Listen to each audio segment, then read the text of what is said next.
सोल्सान कोई मामूली भूत प्रेत वाला नहीं था। वो तो असल में एक नंबर का डिसेप्शन बाज था। नकली गैजेट्स और मीठी जुबान से वो लोगों को यकीन हटाता था कि वो भूतों से बात कर सकता है।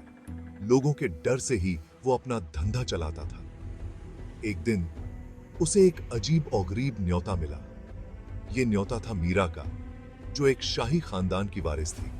वो शहर के बाहर एक शानदार लेकिन फियरावने महल में रहती थी। कहते थे कि उस महल में भूतों का साया है। गलियारों में विस्परिंग गूंजती थीं, आंगन में परछाइयां नाचती थीं। मीरा, जो पीढ़ियों से चले आ रहे इस डर से मुक्ति पाना डिजायरी थी, उसने सोल्सान से मदद मांगी। सोल्सान ने अपनी एक अलग पहचान बनाई थी। हालांकि वो झूठी थी, उसकी कामयाबी की खबरें मीरा तक पहुंची थीं और उसने सोल्सान को एक उम्मीद की किरण के रूप में देखा। मीरा ने बताया कि उसके पूर्वजों का मानना था कि उनके वंश पर कर्स है। उनका कहना था कि सदियों पहले शाही परिवार द्वारा अन्याय का शिकार हुई एक नर्तकी मंजुलिका की आत्मा महल में भटकती है। बदला लेने की चाहत में बेचैन उसकी आत्मा महल में भटकती रहती है। सोल्सान ध्यान से सुन रहा था। उसके मन में एक योजना आकार ले रही थी। वो भूत भगाने का नाटक करेगा, मोटी रकम वसूलेगा और गायब हो जाएगा। यह एकदम सही योजना लग रही थी। फिर भी जब मीरा बोल रही थी, उसकी आवाज में सच्ची दहशत थी। सोल्सान को थोड़ी ग्लानि महसूस हुई। अपने धोखे के करियर में पहली बार वह हेजिटेटेड। किंवदंती है कि मंजुलिका एक खूबसूरत दरबारी नर्तकी थी। उसे राजकुमार से प्यार हो गया था, एक ऐसा प्यार जो दोनों तरफ से था। हालांकि उनकी प्रेम कहानी पूरी नहीं हो पाई। कर्तव्य और परंपरा से बंधे राजकुमार को दूसरी शादी के लिए मजबूर होना पड़ा।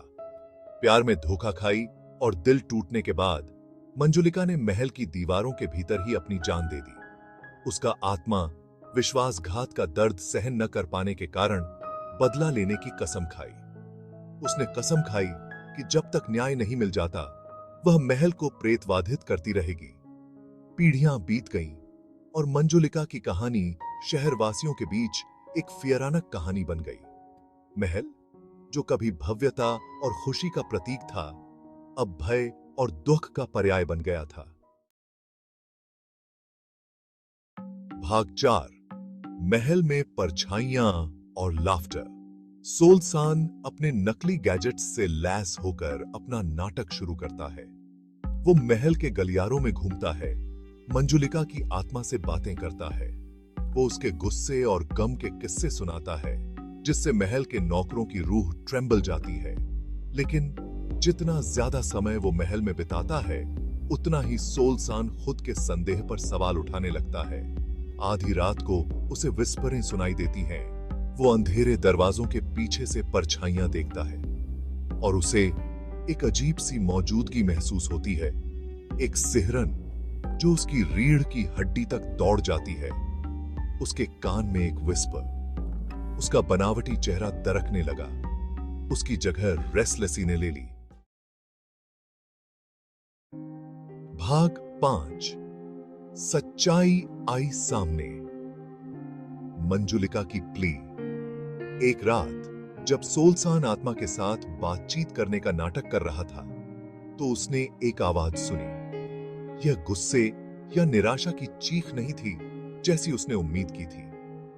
यह एक कोमल, दर्द भरी विनती थी। गहरे दुहक से भरी मंजुलिका की आवाज उसके पास पहुंची।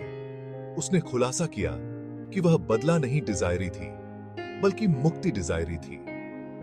जिस राजकुमार ने उसका दिल तोड़ा था, उसने उसे अपने प्यार की निशानी के तौर पर एक अंगूठी देने का वादा किया था, जो उनके शाश्वत बंधन का प्रतीक थी। उसने उसे कभी नहीं दी। यही अधूरा वादा उसे धरती से बांधे हुए था। वह अपने अतीत को भुलाकर शांति डिजायरी थी। भाग 6। सोल्सान का प्रायश्चित और मंजुलिका की फ्रीडम। मंजुलिका की विनती को सुनकर सोल्सान बहुत भावुक हो गया और उसने उसकी मदद करने का फैसला किया। उसने महल के अभिलेखागारों को खंगाला और आखिरकार उसे एक भूले हुए प्रेम पत्र में छिपी हुई अंगूठी मिल गई। उसने वह अंगूठी मंजुलिका की आत्मा को भेंट की। ऐसा करते ही पूरे महल में शांति की लहर दौड़ गई। परछाइयां गायब हो गईं, विस्परें बंद हो गईं और महल में एक हल्कापन छा गया, मानो कोई भारी बोझ उतर गया हो। मंजुलिका की आत्मा आखिरकार शांति पाकर चली गई। नकली भूत प्रेत वाले सोल्सान ने नामुमकिन को मुमकिन कर दिखाया था। उसने न केवल एक बेचैन आत्मा को शांति पाने में मदद की थी, बल्कि अपनी आत्मा का एक ऐसा हिस्सा भी पाया था जिसके बारे में उसे पता ही नहीं था।